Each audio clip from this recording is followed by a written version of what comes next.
Welcome to Classic Car Cave. So we got back on, it's now Monday night, Monday the 13th. We got back late last night from Croatia, and I did get some people saying they would like to see some of the places we went. I haven't done anything like that for a while because it's a car channel and people are not that interested, but I will put a couple of pictures up, or a little bit, but not very much, of a couple of places we went to that might be of interest and might not. Basically it's just an update on the car because I've been away a week and Mia's been working on the XK, but the majority of the time he's been working in the garden and the back garden where we have some woods, some trees and some woods. So there's not that much been done on the XK, but hopefully we'll have a lot more done quite soon. So I hope you enjoy the video.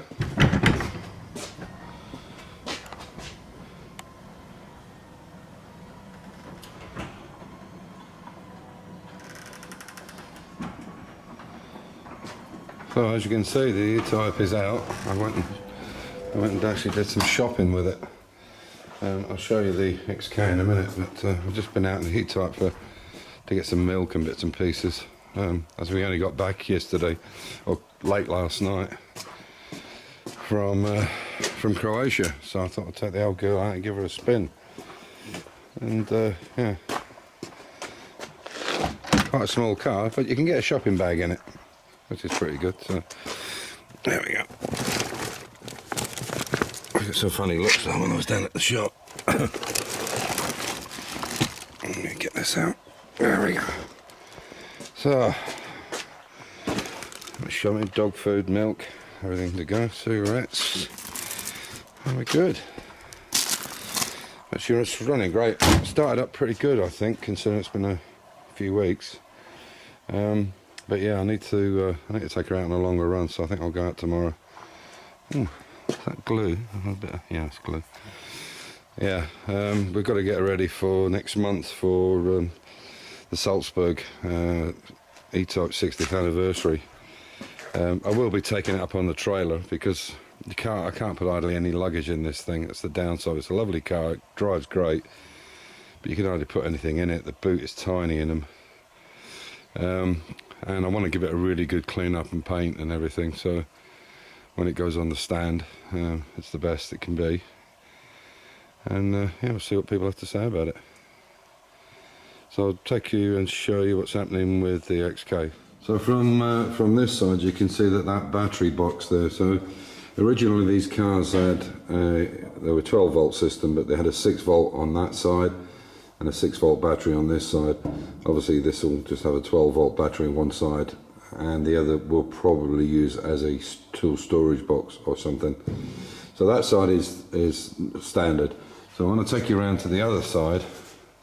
You'll see that this is not standard. So in there you can see, sorry about the bad camera work, but you can see there that there's now an opening in the car here, and this is for the airbox.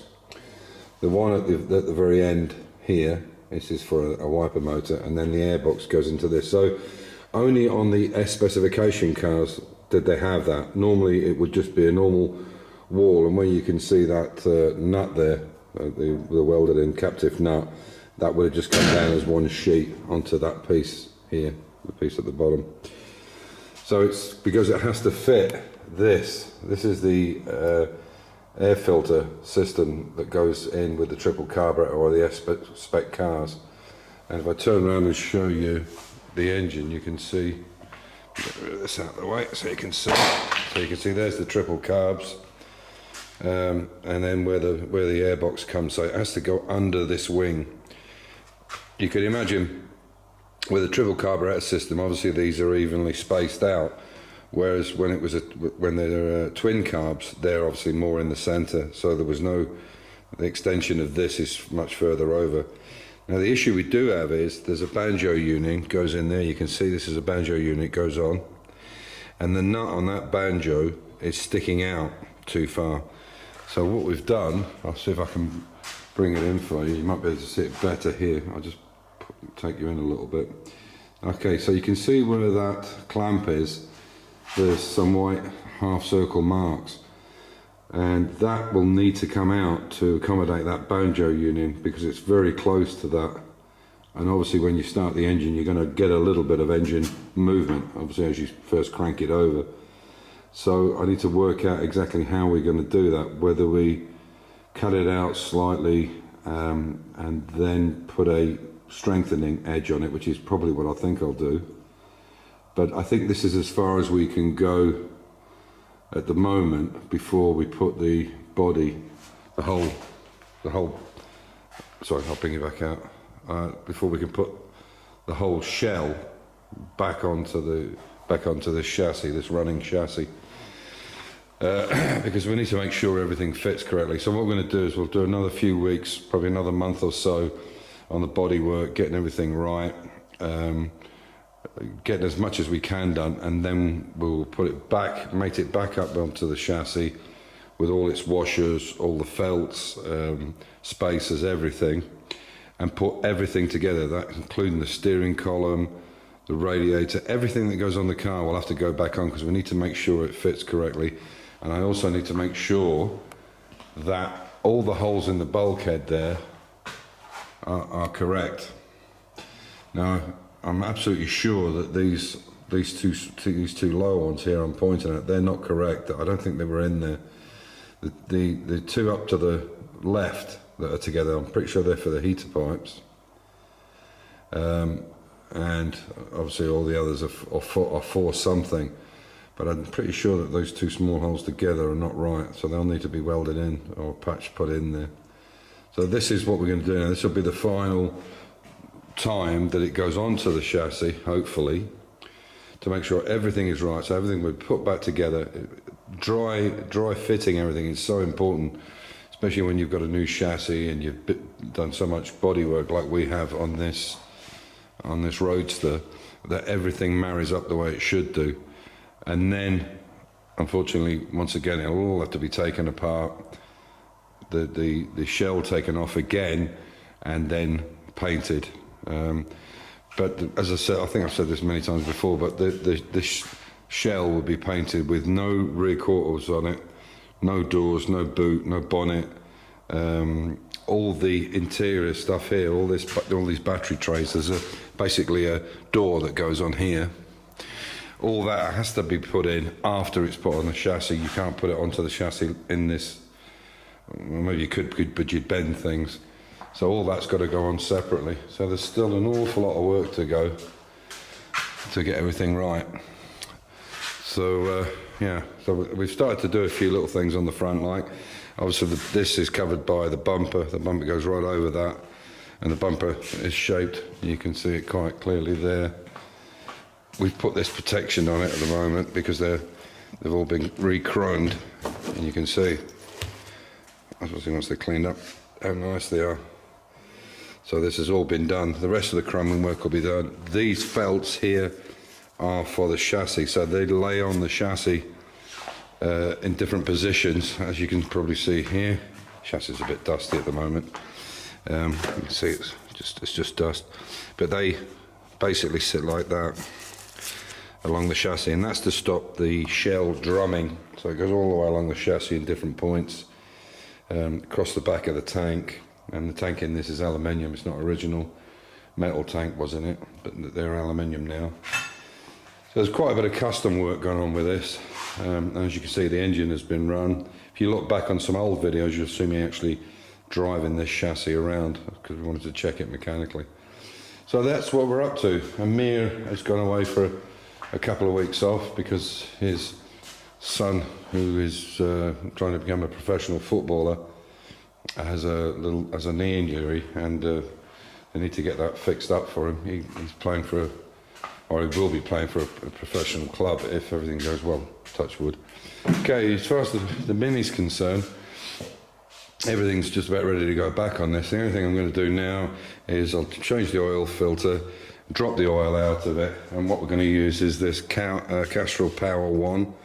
It's 2050, and it's used for 4-stroke motorcycles, but because it's very high revving, that's what we're going to use for racing, because it'll work much better with a high lift cam and everything we've got. I've been recommended to use that. So then I can get that back together. And yeah, that's really it for an update. Well, this is our hotel, it's the Victorian Trio. And where these palm trees are down here, sit and have a drink at night with live music. Maybe I'll do something later, but this is what it looks like. So we've been here, this is our second night. Tomorrow we go down to Florence, and drive down to Florence, and possibly Pisa as well. But we've been here, I think this is the 5th time we've been here, in this particular hotel we stay in. Yeah, so there it is. The Tower of Pisa. This is the museum, and this is the church side of it. It's pretty busy considering COVID and everything. In September. And September, yeah. It's quite a lot of, there's not a seat to be had anyway unless you go to a cafe. There you go. You kind of walk into the square and go, oh, okay, and turn around and go away again. This is where we're staying with friends. We're staying on the top bit where the telescope is, and this is their walk down to their bit of private sea. It's about 150 metres, I guess. Quite steep though. But the sea is absolutely gorgeous. Look, the bay. It's just there with that red and white danger sign is. That is a restaurant, which is pretty close to home. We went last night, and literally they can step off these boats. There was a lot of catamarans in here last night and this morning. Went and had a swim in the sea and went on the jet skis. We've got 2 jet skis down here, and yeah, coming down is good, but coming back up is a bit of a climb, bit of a steep climb. But literally, it's just around the corner here. So this is the back of the restaurant, and that handrail there is where the private jet is. They keep their they've got 2 jet skis. This is it here. So we came down this morning, had a swim before breakfast, and there we are.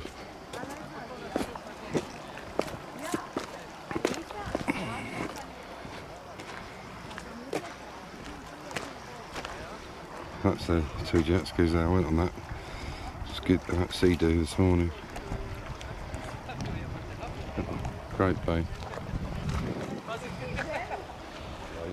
And yeah, I'll start working, do some more work on this week, and update you by the end of the week, hopefully, with a bit of luck.